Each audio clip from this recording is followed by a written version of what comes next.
Meus irmãos, que uma alegria. Lembrando da dona Cecília, era uma crente antiga, que um dia ela teve a revelação da sua morte com Cristo. E ela ficou muito implicante com o pregador. Pregador que chegava aqui e pregasse metade da pregação, ela vinha no fígado dele. E ela dizia assim: eu vivi 30 e tantos anos na igreja, mas eu não sabia que eu tinha sido crucificada com Cristo.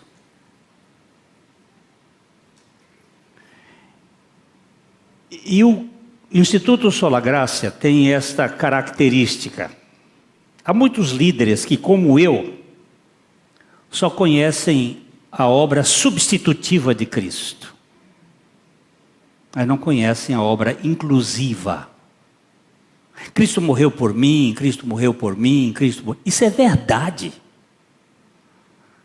Mas isso é só parte da história. Há uma parte que é histórica, que é fato, que é inquestionável. Mas não é esta a história toda. Para muitos que conhecem a boa teologia, conhecem a doutrina, conhecem, mas não têm a revelação da sua morte e ressurreição com Cristo. A gente tem recebido muitas cartas. Aqui eu estou vendo alguns membros do Instituto Sola Graça, e eles têm visto as cartas que os pastores mandam, dizendo o seguinte: eu vivia 20 anos, 25 anos no ministério, simplesmente entretendo o bode e não alimentando ovelha. Porque todo o meu conhecimento era um conhecimento de um lado que não transforma vidas.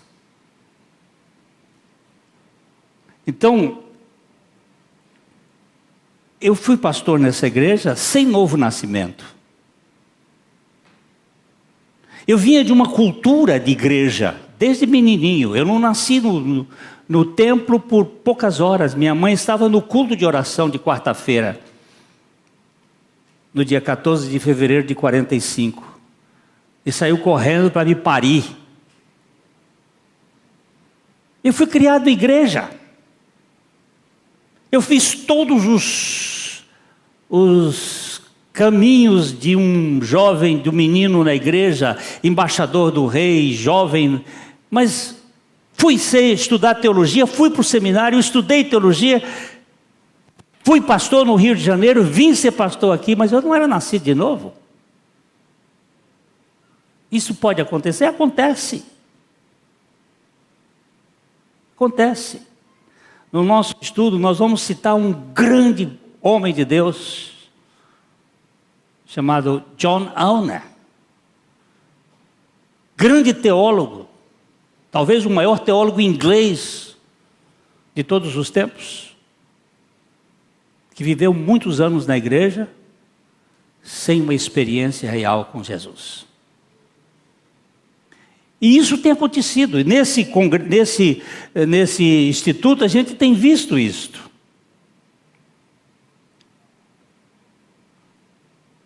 Quando a gente canta assim: nele ligado no tronco e na raiz,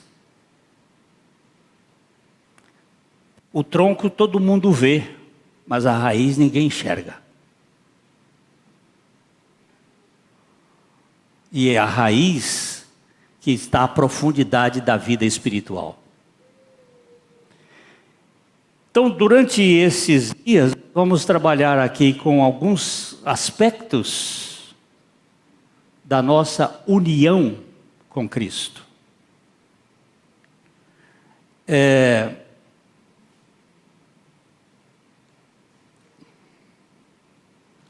Tudo que Deus tem para nós é coletivo.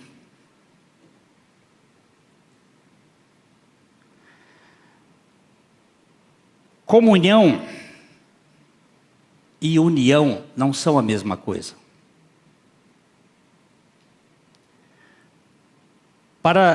Nós vamos tratar em 3 etapas: hoje, amanhã e depois. A nossa comunhão com Deus no jardim do Éden não deu em nada. Porque o homem com comunhão sem união não funciona. Depois nós vamos verificar que para ter comunhão conosco, Deus se fez homem. Para ter comunhão conosco, nós não podíamos ter comunhão com Deus. A nossa comunhão com Deus lá no jardim não tinha condições, porque nós não tínhamos vida eterna. Nós tínhamos uma vida criada, não eterna. Não dava para ter comunhão com Deus. Para ter comunhão conosco, Deus se fez homem. E para ter comunhão com Deus, Ele nos uniu a Ele mesmo. Para que nós pudéssemos ter comunhão com Deus, nós precisamos ter união com Deus. Então, esses são os 3 movimentos. Vamos orar. Pai, fala conosco pela Tua palavra e pelo Teu Espírito. Não permitas que a nossa compreensão limitada ponha limites à Tua palavra. Fala conosco e edifica a Tua igreja para a glória do nome de Jesus. Amém. No princípio criou Deus os céus e a terra. Essa é a doutrina mais maravilhosa da Bíblia. Deus. Tudo parte dele. Se nós fôssemos colocar na ordem direta, essa tradução seria: Deus, sujeito, criou do nada, no princípio, os céus e a terra. Deus. Mas esse nome Deus aqui é um nome plural. Elohim, que nos aponta para a sua essência divina. Ele não é um ser individual, ele não é um Deus singular, no sentido de sua identidade é coletiva. Ele é um Deus que é um Deus, mas ele é coletivo. Nós vemos isto bem claramente no livro de Mateus, quando no batismo de Jesus, quando a Trindade se reúne de uma maneira muito visível, audível. Mateus capítulo 3, versículos 6 e 7. Mateus 3, eu esqueci de marcar o horário que começou e agora vamos tocar a égua para frente?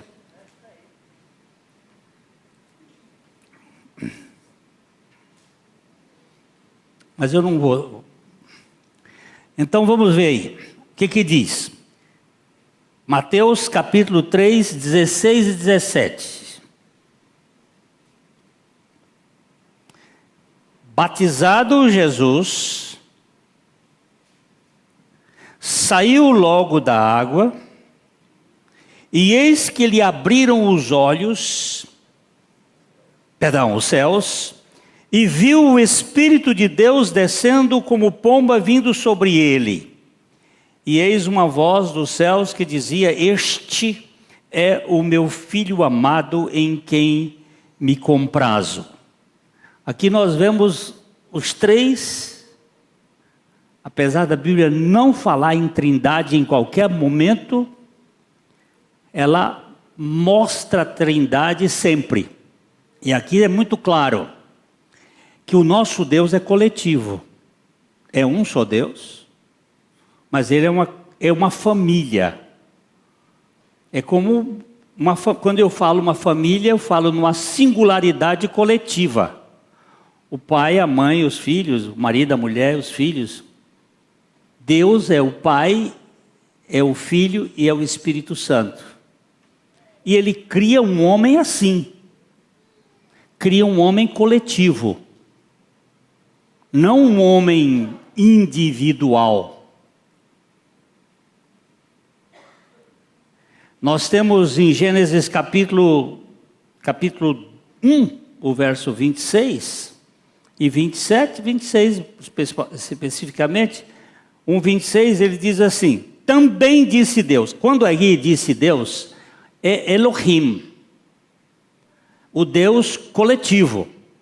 Façamos, você vê que o verbo é plural. Façamos é plural. Também disse Deus, façamos, Deus, façamos, olha só. Se o Deus singular dizendo façamos, não tem lógica. O Deus singular aqui é porque ele é Elohim, aqui não é Javé, aqui é Elohim. Façamos o homem. Esse homem aqui é Adão, não é Ishá, não é o macho, é o homem genérico. Adão, a nossa imagem, conforme a nossa semelhança, tem a ele domínio sobre os peixes do mar e sobre as aves dos céus, e O verso 27, criou Deus, pois, o Adão, a sua imagem, a imagem de Deus o criou, homem e mulher os criou. Adão é macho e fêmea. Adão é coletivo. Adão não é um indivíduo solitário. É um ser coletivo. Vamos para Gênesis capítulo 5, versículo 1 e 2. Gênesis 5, 1 e 2. Aqui, este é o livro da genealogia de Adão, no dia em que Deus criou o homem, a semelhança de Deus o fez, homem e mulher os criou e os abençoou, e lhes chamou pelo nome de Adão, no dia em que foram criados. E lhes chamou pelo nome de Adão. Lhes é plural, não é li, é lhes. Chamou pelo nome de Adão. Adão é um ser coletivo. Adão e Eva formavam o Adão. O Ish e a Ishá, o macho e a fêmea, era o Adão coletivo. Assim como o Pai, o Filho e o Espírito Santo é o Elohim coletivo. Deus nos criou coletivos. E quando ele vem, por exemplo, só uma parêntese aqui, porque depois nós vamos ver isso mais adiante. Quando ele vai criar a igreja, ele faz a igreja coletiva. A noiva de Jesus é coletiva. Não é um ser individual, é um ser coletivo em união com Ele. Em união com Ele. Então nós temos Deus trino, criando um ser humano coletivo para ter um relacionamento de união, não somente de comunhão. Lá no Jardim do Éden, o homem tinha comunhão com Deus, mas ele não tinha união. Porque para ter união com Deus, ele teria que ter a vida eterna. E a vida eterna não estava nele. A vida eterna estava numa árvore, no centro do jardim. E o homem teria que escolher comer da árvore da vida eterna, para poder ter união com Deus.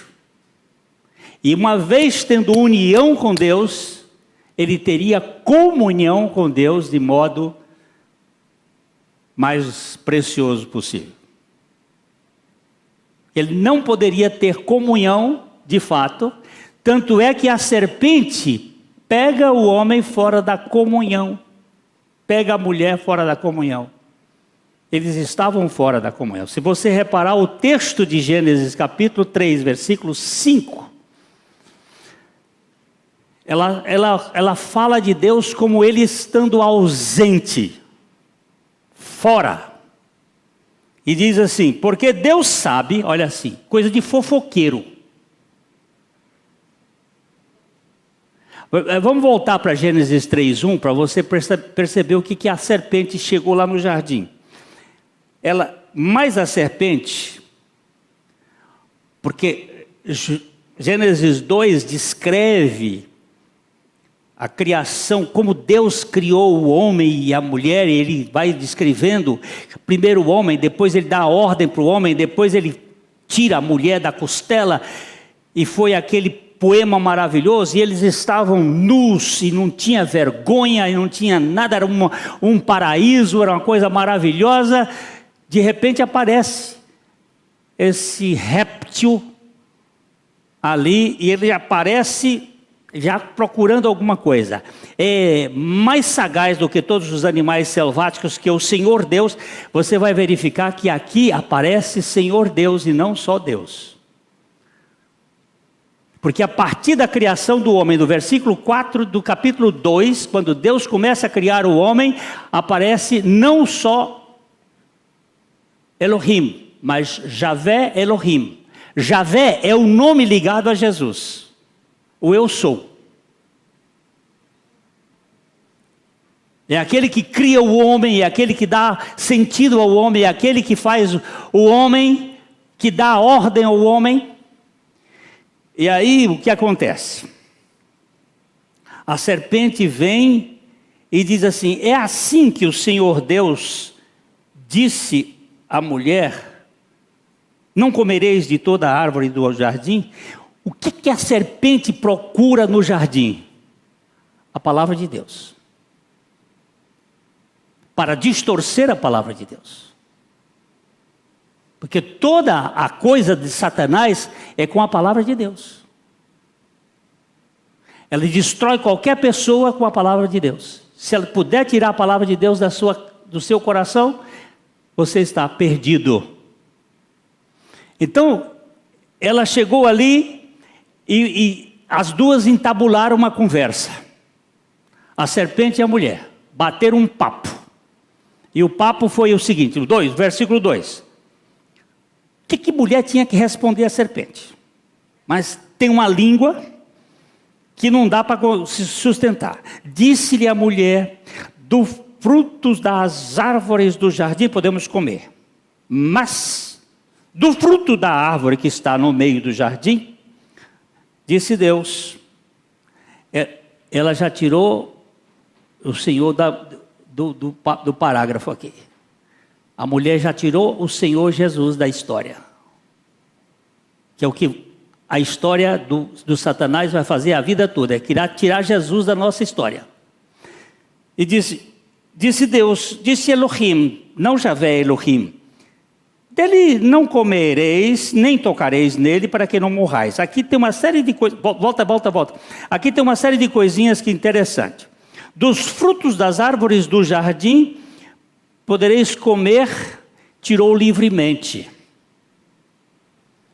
Eu vou tocar nesse ponto, porque o que está escrito para o nosso ensino está escrito para que pela paciência e consolação da Escritura nós tenhamos esperança. Eu não posso roubar nenhum termo das Escrituras, porque é a palavra de Deus. Ela já tirou o livremente, porque são os grandes problemas nossos. Ou nós tiramos, ou nós acrescentamos, ou nós distorcemos.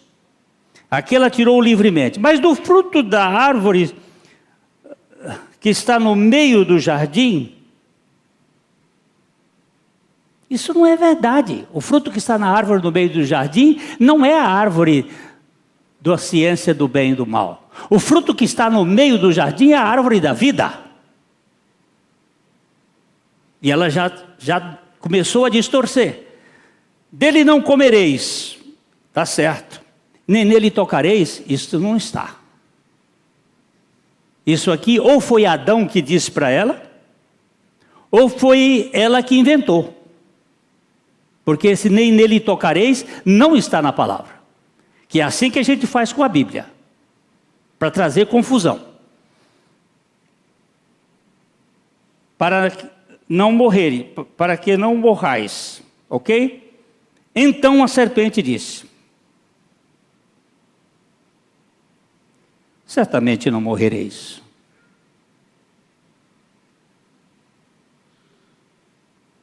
O que foi que Deus disse? Certamente morrereis. O que a serpente disse? Ela só acrescentou uma palavra, não. Porque a Bíblia da serpente é igual à Bíblia de Deus, com a seguinte diferença: onde Deus diz sim, ele diz não. Onde ela diz não, ele diz sim. É só isso. É aí que vai. Então a serpente disse à mulher: certo que não morrereis. Verso 5 então. Porque Deus sabe. Ela também entrou na conversa da mulher. Ela não falou do Senhor Deus. Ela falou do Senhor Deus lá no começo, no capítulo 1, no versículo 1. Mas depois ela já viu, a mulher deu a dica que não era o Senhor, porque toda a briga de Lúcifer é contra Jesus Cristo. Pode guardar isso. É contra Jesus Cristo. É contra o Cordeiro. Porque Deus sabe que no dia em que dela comeres, se abrirão os vossos olhos, e como Deus sereis conhecedores do bem e do mal. Deus não estava presente, não havia comunhão. A comunhão podia ser perdida. Só que eu quero dizer para você, que a nova criatura pode entristecer o Espírito Santo, pode deixar o Espírito Santo inativo, mas não pode perder a comunhão com o Espírito Santo. Porque agora ele tem a vida eterna.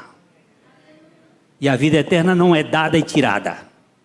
Então no jardim do Éden, se os nossos... Agora isso tudo é hipótese.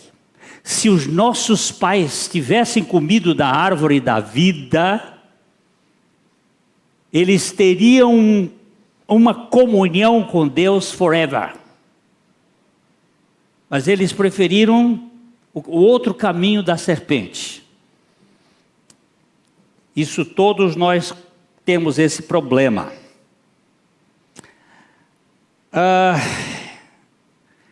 Comunhão e união não são a mesma coisa. Jesus, ele não só tinha comunhão com o Pai, ele tinha união com o Pai. Ele não podia pecar, porque ele tinha união com o Pai. Eu e o Pai somos um. Adão não tinha comunhão com o Pai. Perdão, não tinha união com o Pai. Nem com Jesus, nem com o Espírito Santo. Por ali entrou o pecado. Então, o pecado se tornou universal por união nossa com Adão. Romanos capítulo 5, versículo 12. Nós estávamos em Adão, em união com Adão.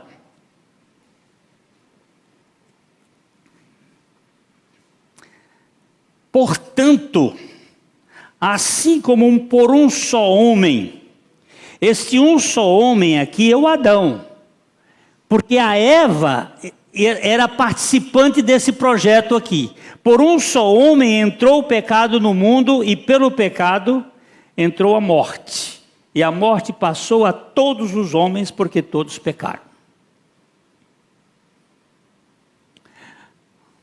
Nasceu a criancinha, você pode pegá-la, a parteira pega, e você pega a criancinha no colo e diz assim, que bênção, que coisinha mais inocente. Ainda é inocente. Mas se você disser assim, que coisinha perfeita, que coisinha santa, que coisinha, me dá uma outra palavra, pura. Você está mentindo, porque aquela criancinha traz a identidade de Adão. Tem 4 coisas que a criança traz dentro de si, todas as crianças. Pode ser mais ou menos, mas todas. Primeiro, mentira. Toda criança é mentirosa. Segundo, caos. Toda criança é caótica. Me dá um papel. Quem é que tem um papel aí para eu fazer uma bagunça? Esse aqui eu vou estragar. Posso estragar? Olha, isso aqui é um papel bonitinho, simétrico, bonitinho. Abertura do 2º Congresso online. Dá para uma criança, tem uma que chorou ali há pouco, dá para ela esse papel aqui. Ela jamais fará isso aqui. Jamais. Isso aqui levou anos. Levaram anos para eu fazer isso aqui. Isso aqui é cosmo, é ordem. Se eu der esse papel para a criança, ela faz assim.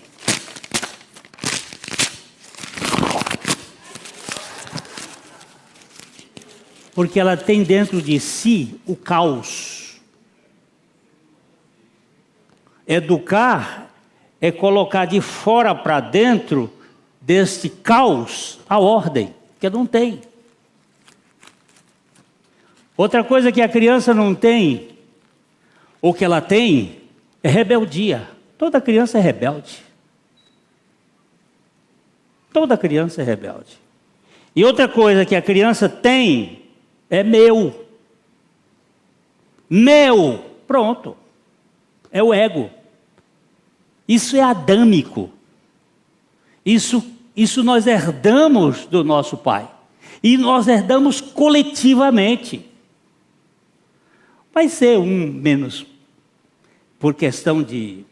A psicóloga está aqui, pode nos ajudar, por uma questão de instintos lá, de umas coisas, tem umas naturezinhas que são melhores do que as outras, mas tudo tem a mesma coisa. Todas elas têm o mesmo processo. Isso veio da nossa união com Adão. E não tem como melhorar esse negócio, não. Se Adão fosse criado em união com Deus, ele seria um com Deus. Mas ele foi criado à imagem e semelhança, com a possibilidade de ter esta união por meio da árvore da vida. Porque aquela árvore era da vida eterna. Essa vida eterna que Jesus Cristo vai nos conceder mediante a sua ressurreição. que é por ela que nós vamos ganhar a união com Deus e a comunhão com Deus. Nesse caso, nós não teríamos liberdade de escolha para ter comunhão com Deus pessoalmente, se nós tivéssemos sido criados com a vida eterna. Nós não teríamos nenhuma opção, como ser finito, de decidir entre a liberdade. Para ter direito de escolha, Deus tinha que colocar a árvore da vida e a que gerasse morte. Para que o homem pudesse ser livre para escolher. E assim poder ter unidade, ou união com Deus e comunhão com Ele. Porque caso contrário, isso seria impossível. Nós perdemos a comunhão com Deus pela rebeldia do pecado e passamos a viver de modo solitário, em busca dessa aceitação diante de Deus pela nossa meritocracia. Você viu que a primeira coisa que aconteceu com Adão, depois que ele pecou, foi a moita. Ele correu para trás da moita, para se esconder. E ele correu para trás da moita e fez logo uma tanga. Tanga para quê? Porque ele se viu inadequado. Ele não estava mais devidamente tranquilo e sem vergonha. Ele agora estava sem vergonha. Ele agora não estava mais livre.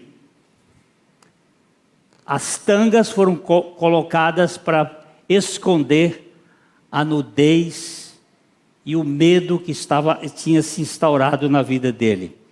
E aí nós temos a criação da religião. A religião começa assim, nós tentando cobrir a nossa inadequação pelos nossos méritos, pelo que a gente faz.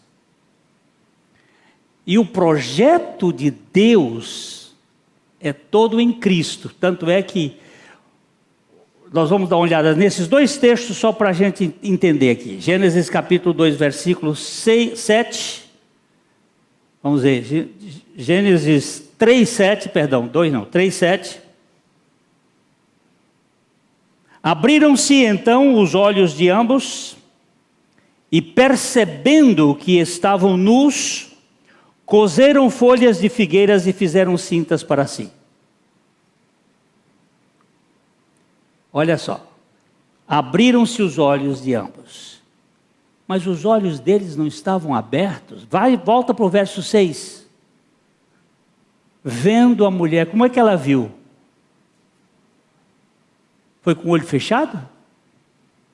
Vendo a mulher que a árvore era boa para comer, agradável aos olhos, árvore desejável para dar entendimento, tomou do fruto, comeu, e também deu ao marido e ele comeu.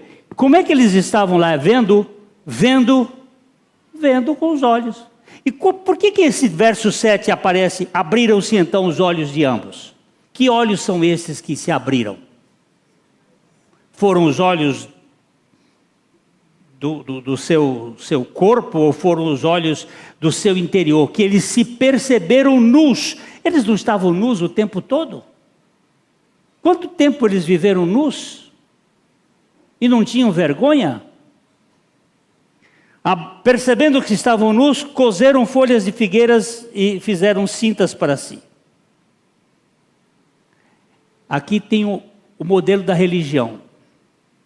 Pode ser batista, presbiteriana, católica, Assembleia de Deus, qualquer uma que você quiser, é esse negócio aqui. Agora vai para o verso 21. O verso 21. Está com sono, Samuel? Vai para casa dormir, meu filho, para não cair da cadeira. Eu vou mexer aqui agora com gente. Eu mexi com Samuel, agora vou mexer com os outros que estiverem dormindo. Vamos lá.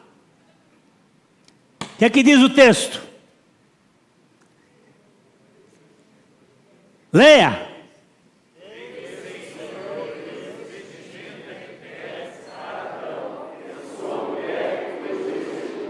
Qual é a diferença do 21 para o 7?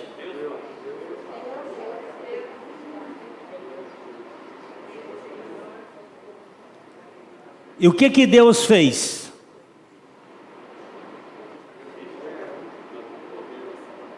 Por acaso Deus pegou uma árvore? Ali tem um sacrifício. Ali tem morte. Ali tem sangue. E ali tem inclusão. Porque com que eles se vestiram? Com a pele.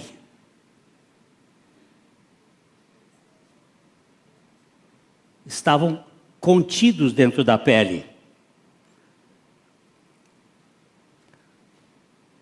Nós temos exatamente a ideia de Isaías 53, versículo 6. Isaías 53, 6.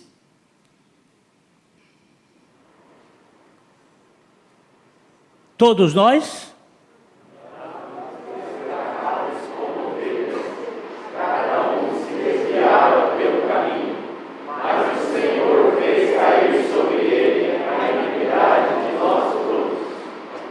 Esse texto aqui para mim foi que abriu o meu entendimento.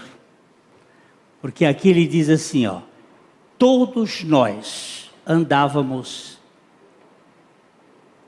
sem rumo, desgarrados, como ovelhas, cada um se desviava pelo... Tem uma versão diz pelo seu caminho. Cada um se desviava pelo caminho, mas o Senhor fez cair sobre ele. Quem é esse ele aqui? E fez cair sobre ele o quê? Mas se somos todos nós, por que não são as iniquidades? Ele diz a iniquidade de todos nós. Por que ele não diz as iniquidades se somos todos? Você é iníquo. Você é iníquo. Você é iníqua. Eu sou iníquo. Mas ele não diz as iniquidades, e sim a iniquidade. O que é essa iniquidade? Você vai encontrar 7 palavras para pecado no Velho Testamento. Cada uma significa uma coisa. Essa daqui é aquilo que nos faz incrédulos e rebeldes contra Deus. Essa iniquidade caiu sobre ele. Caiu sobre quem? Sobre Jesus. O Pai jogou sobre ele. Ele nos identificou em Cristo. Esse verso tem 3 realidades bem claras. A primeira é: todos nós andávamos desgarrados, sem rumo. Há um caos íntimo e um vazio de Deus. Aquele buraco de Deus que Pascal disse, há um vazio de Deus, do tamanho de Deus dentro de nós, que não será preenchido com outra coisa a não ser com Deus mesmo. O segundo é que a vida de isolamento, que cada um se desvia pelo caminho, há um isolamento, há um individualismo. O ser humano é um ente desorientado em relação a Deus, o Deus único. Ele é solitário em busca de sua realização. Ele compete o tempo todo um com o outro, compete até em humildade. Eu sou mais humilde do que você. Uma coisa assim absurda. Compete, a gente vive competindo. E você não vai encontrar isso na Trindade. E o ser humano é desorientado e ele cria o seu próprio Deus, ele tenta se satisfazer com a sua teologia. A minha é melhor do que a sua. E a terceira é que Deus nos uniu a Cristo. Deus nos meteu em Cristo. Deus colocou-me em Cristo. Cristo não veio aqui simplesmente morrer por mim. Ele veio aqui para me fazer morrer com Ele.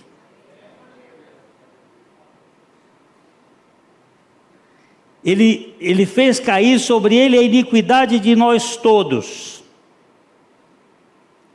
Nós fomos criados para ter comunhão com Deus, mas o pecado nos separou por completo dele. Por isso, só Ele mesmo para nos reconciliar com Ele. Não tem outro jeito. A Helena Blavatsky, aquela filósofa de origem russa, que criou a teosofia, ela diz: você tem um Deus dentro de você. E você precisa dar a luz a este Deus que está dentro de você. Então isso gera o que depois a Mary Eddy criou na ciência cristã, que é essa religião do universalismo, que você tem condições de desenvolver o Deus que está dentro de você. Se eu tenho um Deus, o meu é terrível. O meu não tem condições de subsistência, e a única forma era Jesus carregar ele e crucificá-lo. Ninguém pode ter real comunhão com Deus se antes não tiver união com Cristo. Não tem possibilidade. Ninguém pode ter união com Cristo se antes Cristo não se encarnasse para ter comunhão conosco na cruz. Não tem condições. Deus estava em Cristo nos reconciliando por meio da sua morte e nos incluindo juntamente com Ele na cruz, a fim de morrermos para o pecado. Nossa real comunhão com Deus só pode acontecer mediante a nossa união com Cristo. Eu tinha que estar naquela cruz com Cristo.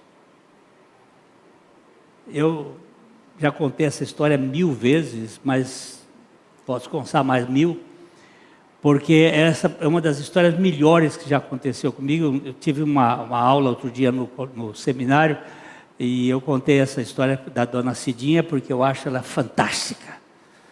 Aqui no aeroporto tinha uma senhora, ela estava em depressão, e a filha dela me pediu para fazer uma visita. Eu fui lá uma tarde, e quando eu cheguei lá, ela estava sentada numa cadeira de balanço, e ela estava balançando, e a filha chegou: olha, mamãe, esse aqui é o meu amigo, o pastor Glênio, ele veio fazer uma visita à senhora. Ela me olhou, baixou a cabeça e continuou balançando, e eu disse: boa tarde, dona Cidinha, como vai a senhora? Ela não disse nem sim, nem não. Eu tentei tabular alguma conversa com ela, nada. Nem nada. Aí eu liguei, naquele tempo não tinha telefone celular, nem nada disso. Eu liguei para cá, para a igreja, desmarca tudo que eu tenho lá. Eu hoje tenho um ministério. Ela sentada numa cadeira, pediu uma outra cadeira de balanço para mim. Ela sentada lá e eu aqui, ela balançava para frente e eu para trás. E assim nós ficamos 15 minutos, 20 minutos, meia hora, 45 minutos. Aí de repente, lá pelos 45, 50 minutos, nem sei quanto foi, ela levantou e foi para o quarto. Eu deve ir ao banheiro, alguma coisa assim. Daqui a pouco ela me volta lá do quarto com um crucifixo, mais ou menos assim, uns 80, 90 centímetros de comprimento, um crucifixo de prata, e jogou no meu colo. E sentou.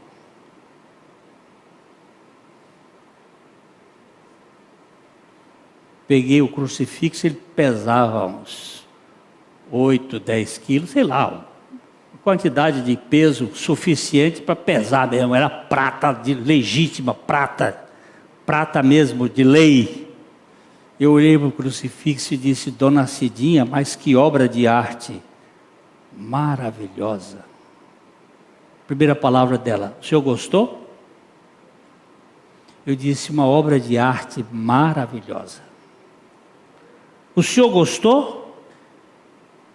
Eu disse: linda obra de arte. Você está vendo onde eu estou querendo levar. Meu pai trouxe para minha mãe, em 1900 e pouquinho, lá da Itália, foi benzido na cripta de Santa Mônica, pelo Papa fulano de tal. Eu disse: Dona Cidinha, mas é uma obra de arte linda. E o senhor gostou? Um pastor, que normalmente não usa crucifixo, tem toda uma linguagem, uma obra de arte linda, Dona Cidinha, mas tem um erro aqui. O que tem de erro? A cabeça. E o que tem a cabeça? Essa cabeça não está certa. Como não está certa? É a cabeça de Jesus. Eu digo: pois é. Aí que está o problema. Qual é o problema? Eu vou na rua com o seu filho. Já sabia o nome do filho. Vou com o seu filho e eu mato uma pessoa. A polícia vem procurando, eu disse assim: foi o fulano que matou. E a polícia pega o seu filho e leva para a cadeia e ele é condenado. Aí ela diz: não é justo. Eu digo: não é justo por quê? Porque o criminoso é você.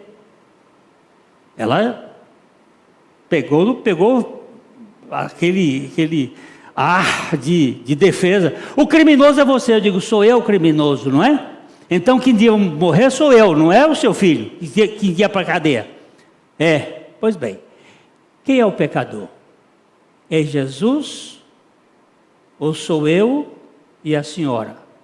É o senhor. Diga: só eu sozinho. Quer dizer que a senhora não é pecadora? Não, eu não cometo pecado. Quer dizer que nunca mentiu uma mentirinha branca. A mentirinha branca já, pois é, mentirinha branca é pecado. A senhora comete pecado, e quem comete pecado, a Bíblia diz que é do diabo. Ele precisa morrer. E ela disse: mas como é que morre? Eu digo: agora, cadê sua Bíblia? Aí ela levantou, foi lá no quarto, me trouxe uma Bíblia da Barça, aquela Bíblia deste tamanho. Pensa numa Bíblia cheia de ácaro. Eu fiquei uma meia hora espirrando só de bater aquilo, cheio de poeira. Mas é com essa daqui que eu quero. Vamos embora aqui, é sua Bíblia. E lá, e fomos, mexendo versículo por versículo. Jesus Cristo não tinha que morrer por nós, Ele tinha que fazer nós morrermos com Ele, porque nós é que somos os criminosos, nós é que somos os pecadores, nós é que precisávamos morrer. Não era Jesus Cristo, Ele teve que se encarnar para nos encontrar na nossa natureza, mas Ele não tinha pecado, e o Pai teve que fazer os nossos pecados, a nossa iniquidade cair sobre Ele, e nós estarmos nele, para que quando Ele morresse, eu morresse junto com Ele.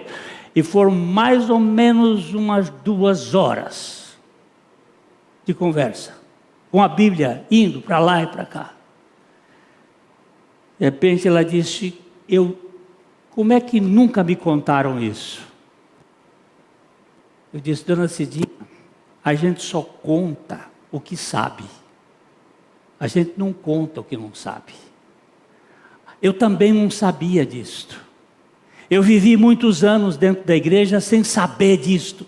Eu só sabia que Jesus morreu por mim, e isso é verdade, mas não é a verdade toda. Eu precisava saber que eu precisava morrer e que Ele providenciou a minha morte ali na cruz.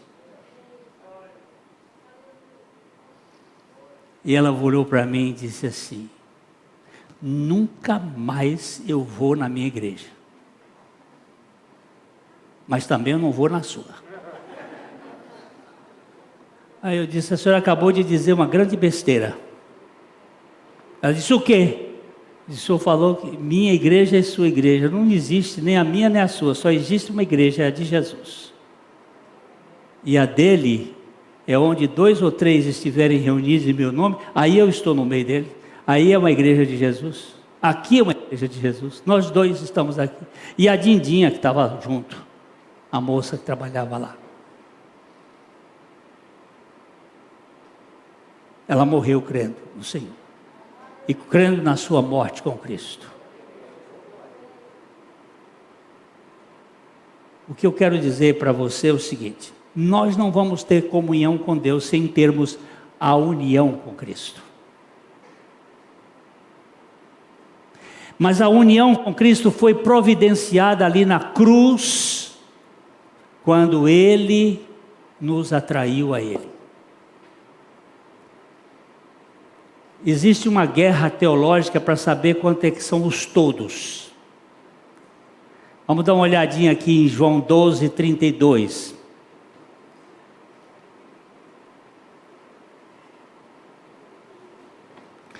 E eu for levantado da terra, atrairei todos a mim mesmo. O verso seguinte diz assim, significando que gênero de morte estava para morrer. Qual foi a morte que Jesus morreu? Morte de cruz. A morte de cruz, o que se faz com o crucificado? Levanta ele da terra. Quando eu for levantado, todos atrairei a mim. Quantos são esses todos? São todos sem distinção ou são todos sem exceção? Olha aí. São todos sem exceção ou são todos sem distinção? Por que não são sem exceção? Porque se ele tiver atraído todos sem exceção estão salvos. Mas todos sem exceção não estão salvos. Se todos sem exceção não estão salvos, então não foi todos sem exceção que ele atraiu, foi todos sem distinção. E quem são estes? Os que creem. Como é que eu sei que foi? Porque o justo viverá pela fé. O que eu tenho que fazer indo no mundo? Pregar o Evangelho. Pregar o Evangelho para quem? Para toda criatura. Por quê? Porque aquele que crê, e aí vem a minha tradução, crê que foi batizado lá na cruz com Cristo, será salvo. Eu não tenho que produzir isto. Quem vai produzir isso é a revelação, é o Espírito Santo. Mas naquela cruz eu estava. Eu era aquele pastor snob, metido a besta, aqui dessa igreja, estava 2 anos e pouco, e fui ouvir o pastor Abuchaim pregar sobre o novo nascimento. Quando ele estava ele disse, nós vamos falar hoje sobre a morte do velho homem. Quando ele estava lá pelos 15 minutos da pregação, eu disse assim, isso aqui eu não tenho. Essa não é minha experiência. Mas é a tua palavra. E se é a tua palavra, eu creio na tua palavra. Eu tive um momento que eu chorei, mas não são as lágrimas que definem isso. O que define isso é a fé, que vem pela palavra. E ali eu criei,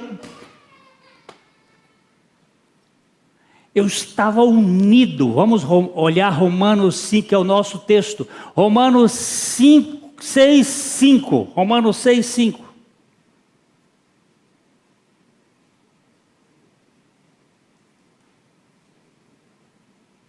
Por quê?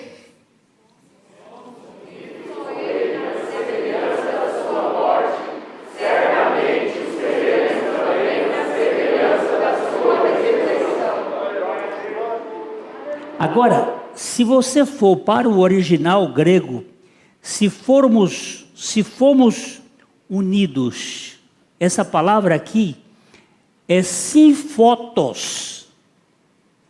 Sim é com, photos é de fus, dar à luz. Se fomos nascidos, gerados e nascidos juntamente com Ele. Se fomos colocados naquele mesmo lugar juntamente com Ele. Há uma união com Ele. Se fomos unidos.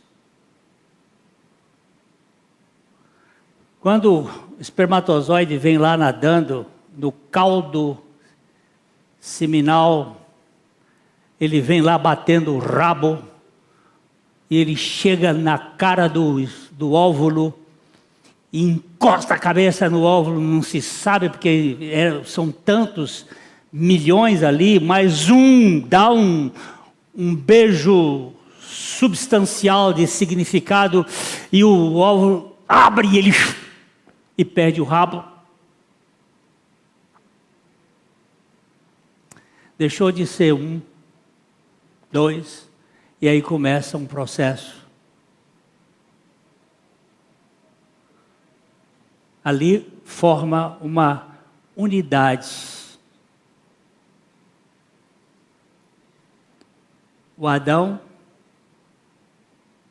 a Eva, o X e o XY, e ali vai formar aquele zigoto e aquele feto e um processo.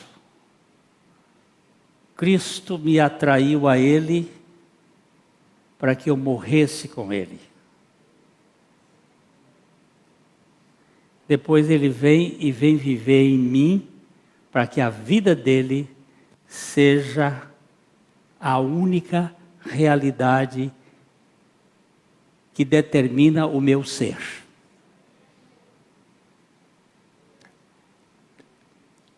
Ninguém experimenta isso sem a revelação do Espírito Santo. Porque se fomos unidos com Ele na semelhança da sua morte, certamente seremos também na semelhança da sua ressurreição.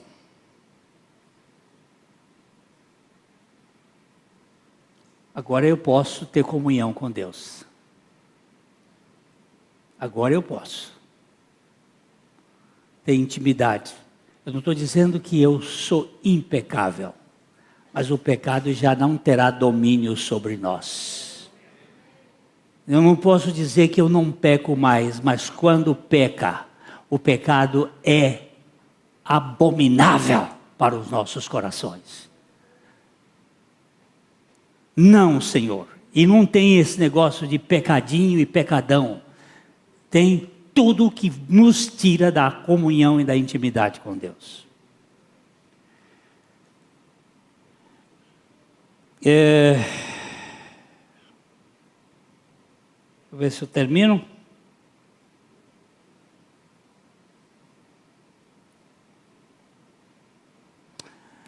Vamos ler 2 Coríntios 5, 14.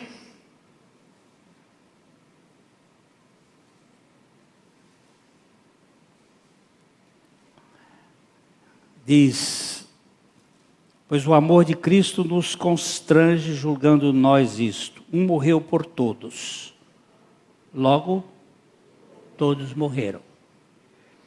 Primeiro Cristo se encarna para se identificar com a raça. Amanhã a gente vai trabalhar um pouco mais Emmanuel, Deus conosco. Ele se encarna para se identificar com a raça. Mas ele não tinha pecado e, nesse caso, ele não tinha comunhão com o pecador. Jesus não tinha comunhão com o pecador. Segundo, Cristo nos uniu a Ele na sua crucificação. Naquela hora, Ele ficou a pessoa mais feia do mundo. Diz lá Isaías que não havia beleza que nos agradasse. Por que Ele ficou feio daquele jeito? Porque Ele levou sobre si os nossos pecados. Ele foi subindo como um renovo de uma terra seca, e nós olhávamos para ele e não víamos nada que nos agradasse. Por que ele estava feio daquele jeito? Porque todos os pecados do Glênio estavam sobre ele. Ele estava levando sobre si. Ali ele se identificou comigo. No ventre da Maria, ele identificou com a raça, mas sem a pecaminosidade. Mas na cruz, ele se identificou comigo na minha pecaminosidade. Eu estava deflagrando,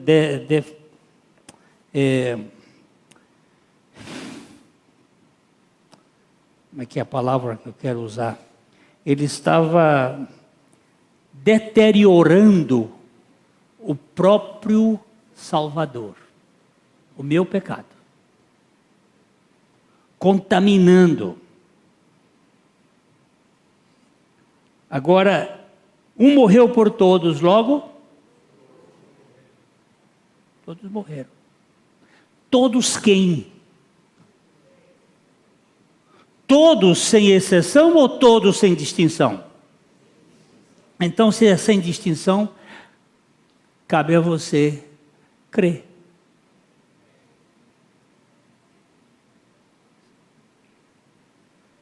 Porque não tem opção a não ser para aquele que crê.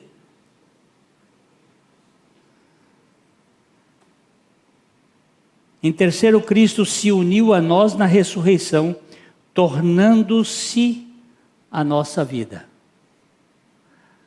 Lá na cruz era eu nele, na ressurreição é ele em mim. Nele, na cruz, para eu morrer. Ele em mim, para eu viver. Não mais eu, mas Cristo vive em mim. A vida cristã é Cristo.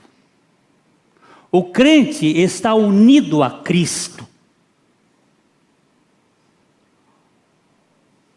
O apelo é claramente na união do cristão com Cristo e os seus efeitos duradouros.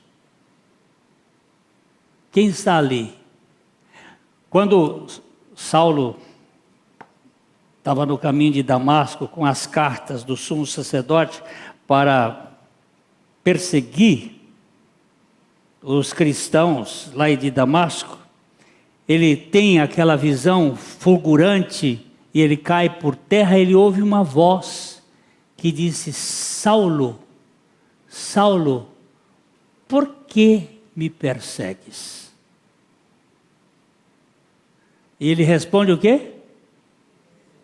Ele respondeu em aramaico, em hebraico: eu sou Jesus a quem tu persegues.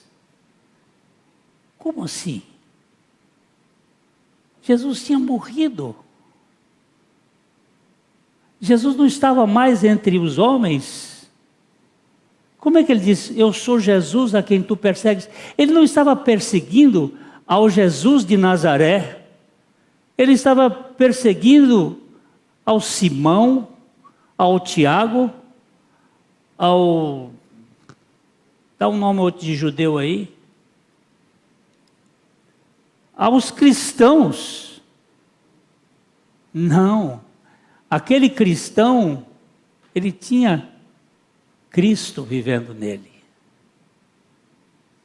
Porque ele morreu com Cristo, ele agora tem Cristo vivendo nele. Este é o tom da obra de Cristo para nós. Então, o apelo é a união do cristão com Cristo. O cristão é uma nova criação, com uma nova vida, a vida de Cristo. E devemos viver por meio dessa vida.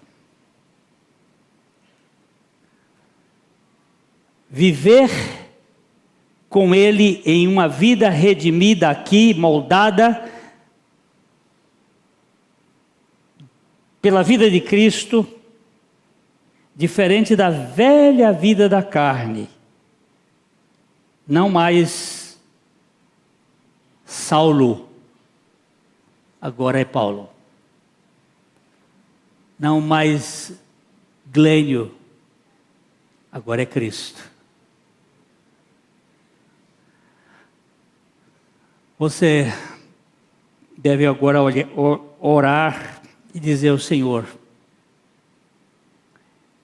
não me contento com uma teologia que me deixa viver. Eu não quero viver. Se o Senhor não for minha vida, me manda logo para o inferno.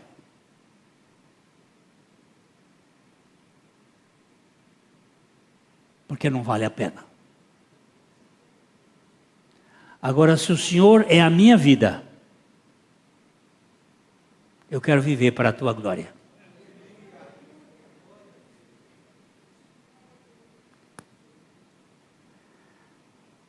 Amanhã nós vamos tratar desse outro aspecto. Para ter comunhão conosco, Deus se fez homem. Ele não podia, olha só, ele não podia nos salvar sem se tornar um homem.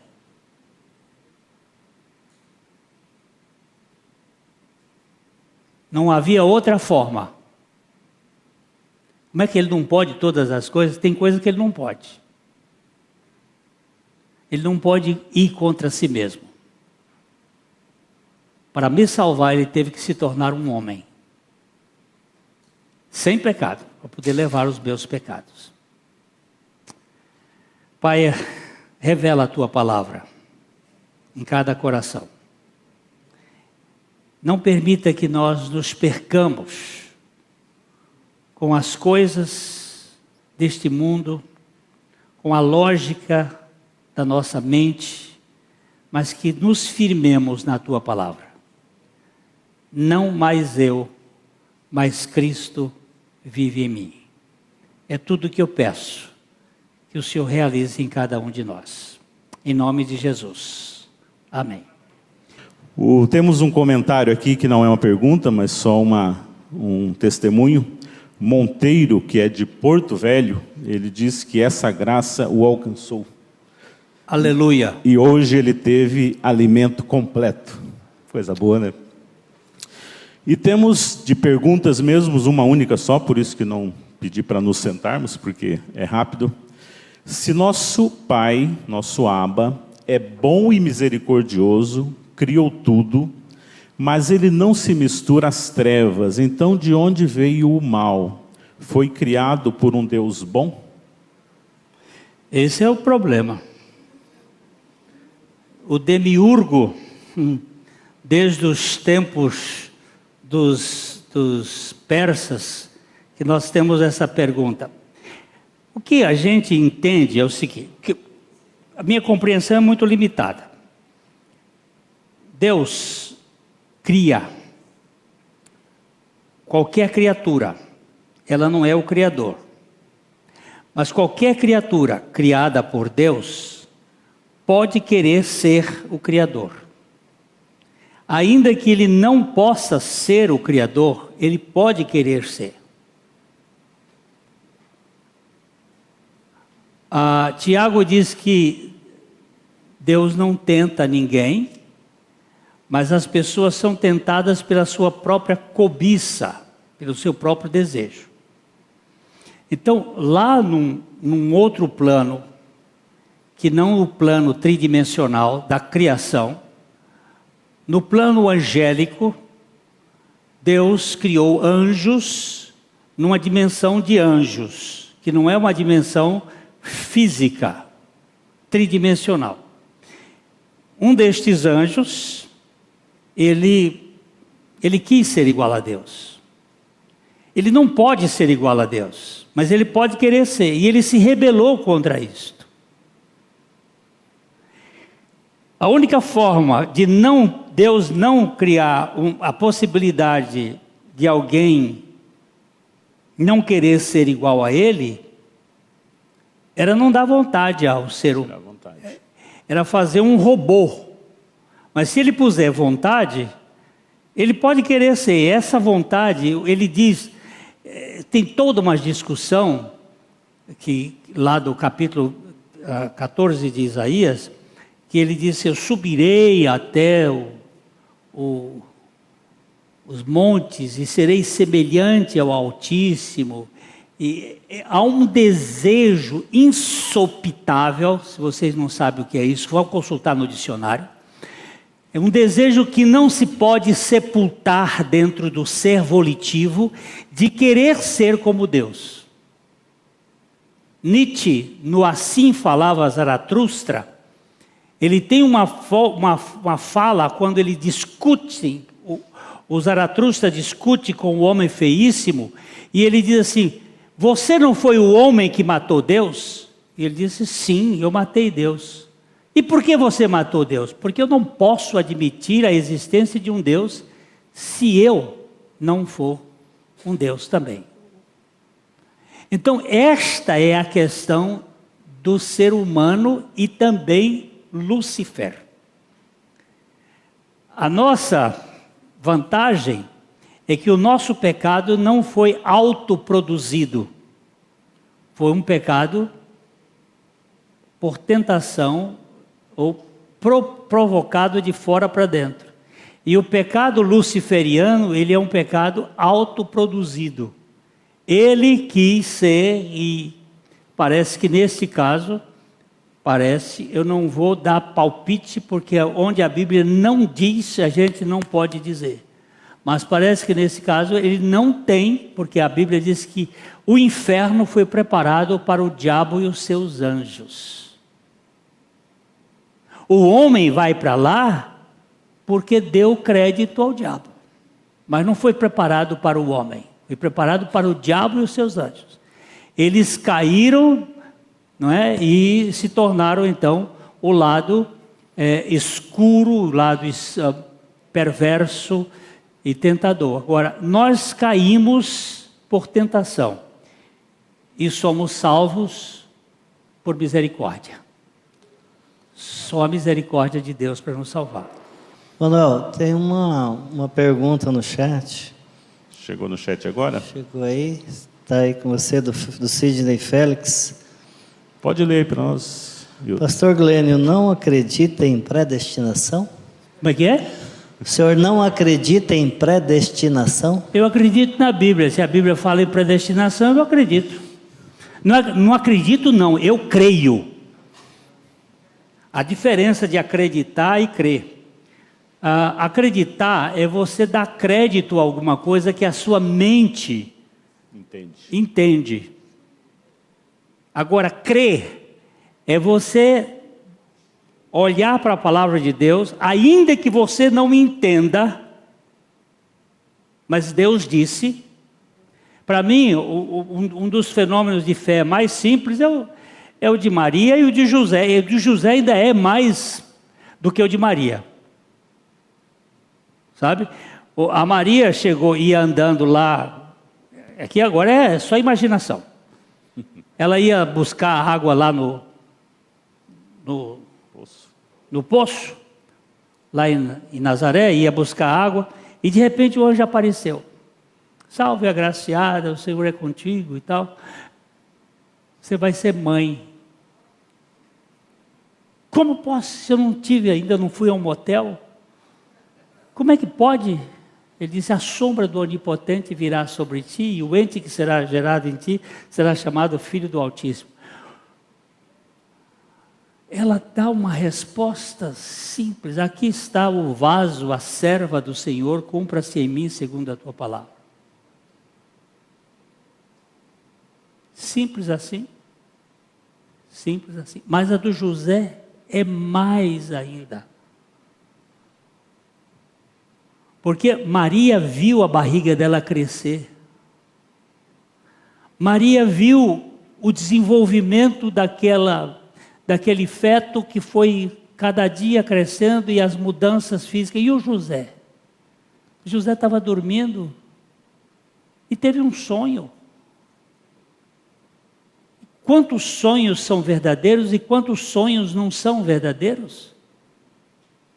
Até a Bíblia diz que aquele que conta alguma coisa como sonho, conta como sonho. Mas ele teve um sonho e no sonho ele disse: José, não deixe de receber Maria, porque o que está nela é do Espírito Santo. Você imagina as pessoas que iam contra o José? Para dizer para ele: aquele cara, olha, tem um pá de chifre. E o homem está firme. Ah, meu amigo, a fé é um milagre. E eu creio na palavra, quando a palavra diz, ainda que eu não entenda, eu não discuto com a Bíblia. Tem muita coisa na Bíblia que eu não entendo. Aliás, tem muito mais coisa. Mas eu não tento entender. Eu digo: é a tua palavra. E eu creio. É isso, temos uma outra pergunta, mas é no mesmo sentido da predestinação, que fala sobre a eleição. E aí é isso que temos aqui no chat. Deus, ele não só predestina, como ele elege. O que está escrito na Bíblia é para nós crermos, não para discutirmos. Nós vamos encontrar muitos teólogos de peso que começaram discutindo e chegaram para a fé. Um deles é o John Owen, que eu vou falar dele, acho que amanhã ou depois. Pai, nós te louvamos, te agradecemos por essa tão grande salvação que nós temos na pessoa do nosso Senhor e Salvador Jesus Cristo. E a nossa oração nessa noite, Pai, é que o Teu Santo Espírito, por meio da palavra que foi lançada, por meio do Evangelho, da nossa atração, morte e ressurreição em Cristo Jesus, venha trazer vida, trazer a revelação àqueles que ainda não têm. Muito obrigado, Pai, porque eu fui incluído no corpo do Seu Filho naquela cruz. Eu estava entre aquele todos. Eu te louvo e te agradeço por isso. E é um privilégio, Pai, podermos estarmos aqui, ouvindo essa verdade. Ser com cada um aqui de volta à sua casa. E muito obrigado, Pai. É no nome do Teu Filho que nós oramos e agradecemos a Ti. Amém.